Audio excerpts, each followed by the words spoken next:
Can you identify as a black person? No, Why? because I'm not black. I'm not a woman, but I can identify as a woman according to you. If you transition, maybe. What defines a transition? If that's your goal, you know? If you believe it. Sure. If you believe you're black, why aren't you black? Well, that's just not, that's like genetics. That's like ancestry. You're also born a man or a woman. It's the same thing. That's also genetics. Okay, I'm over it. I like your cape. Thank you. It's a flag.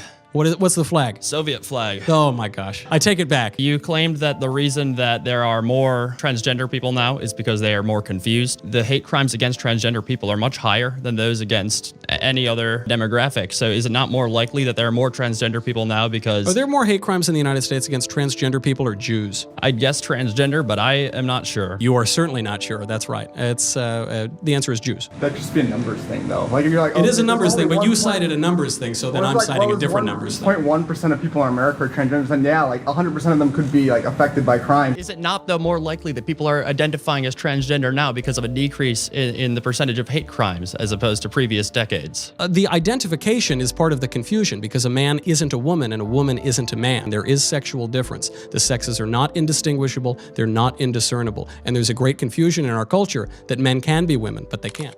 Woke ideology in recent years has taken over conversations and shaped how we view society.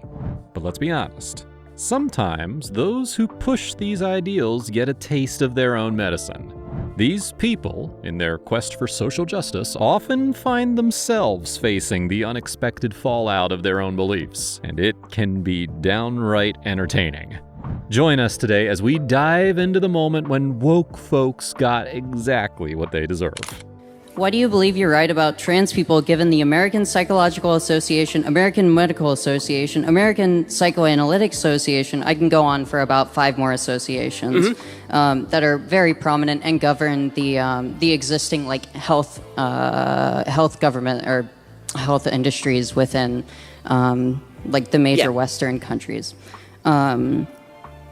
And all of these associations have multiple thousands of doctors, sociologists, psychologists, and with PhDs in their respective fields backing the idea that sex and gender are different, effectively gaining the medical consensus for sex and gender being 2 different concepts, yet you have a different opinion. Okay, so sex and gender are 2 different concepts, but gender is tied to biology.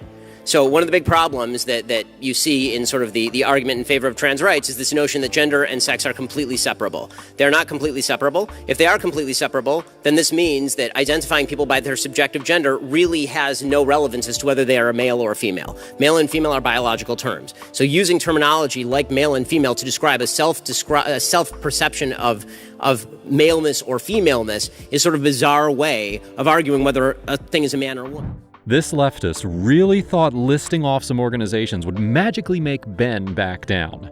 It's hilarious how they cling to these so-called medical consensus ideas, which are clearly driven by politics more than actual science.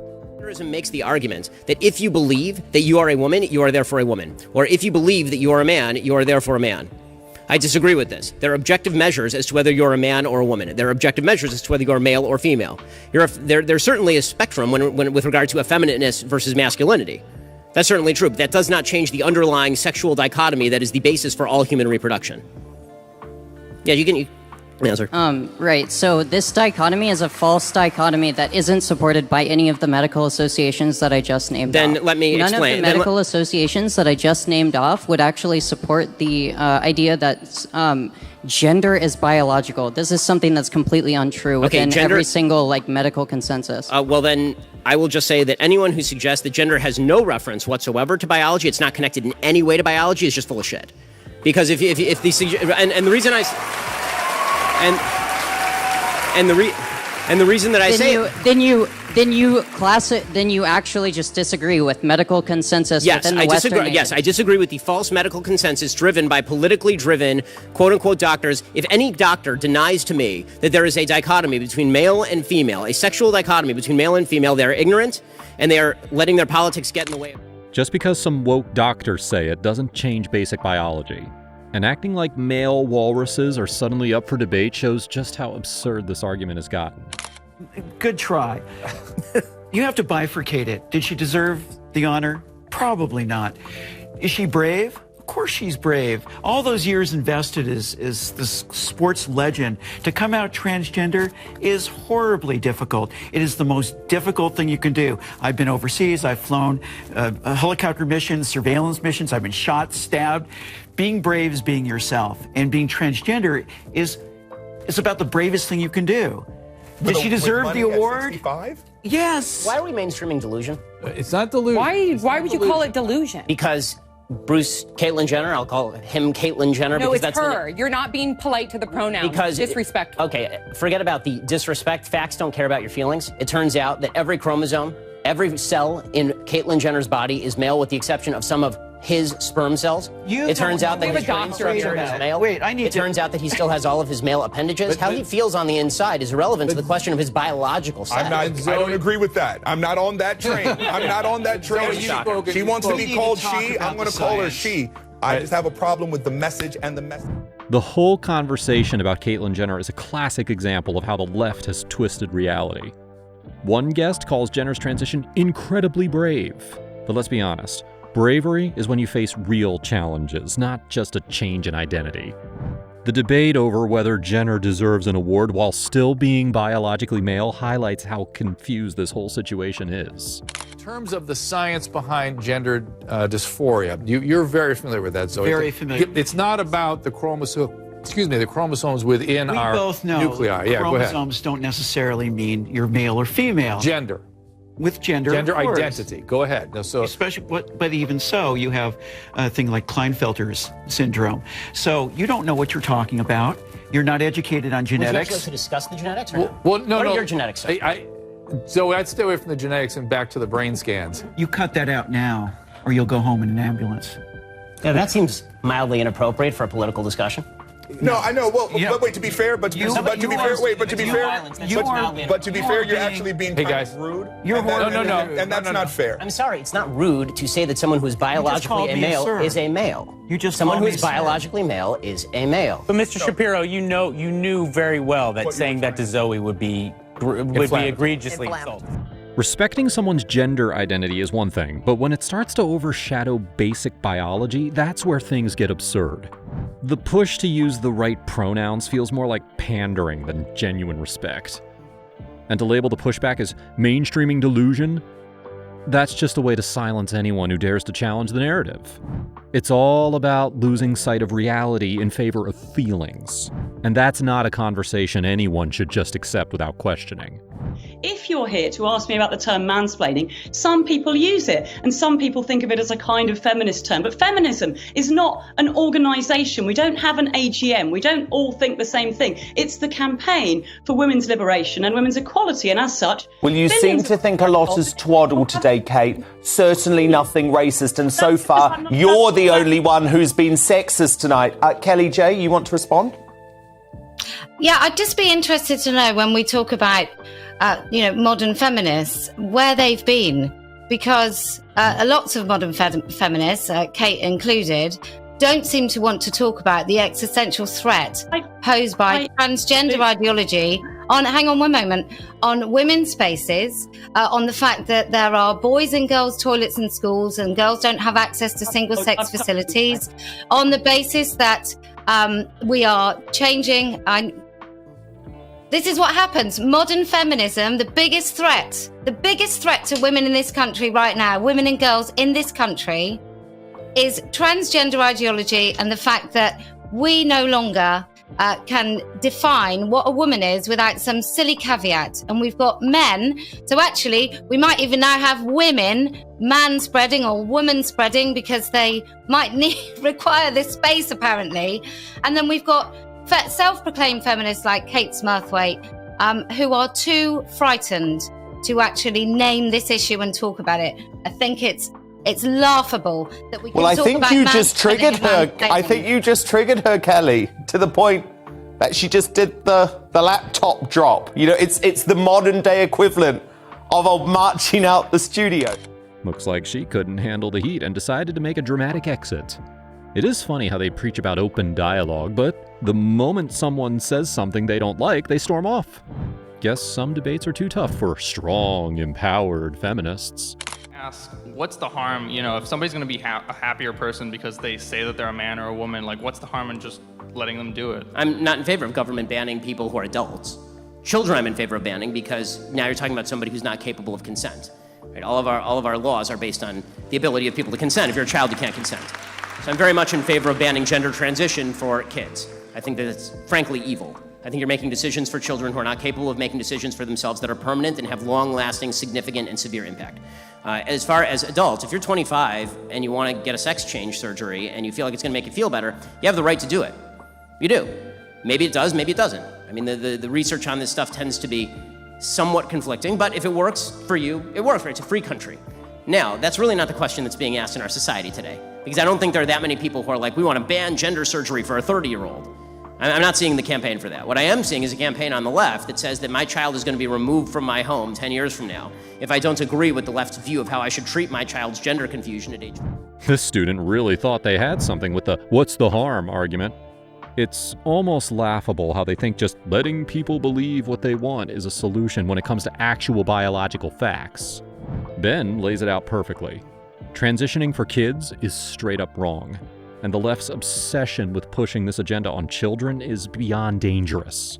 Gender does mean something, and it does have an actual meaning to people outside of you.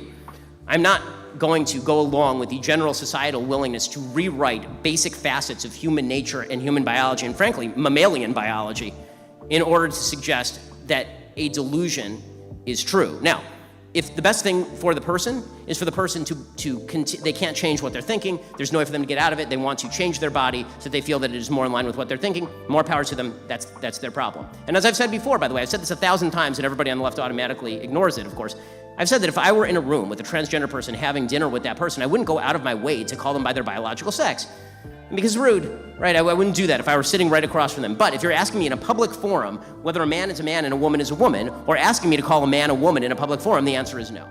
And seriously, if a guy shows up at Hooters as a woman the next day, that clearly impacts things. But of course, woke culture would just shrug it off. It's like they want to ignore basic reality.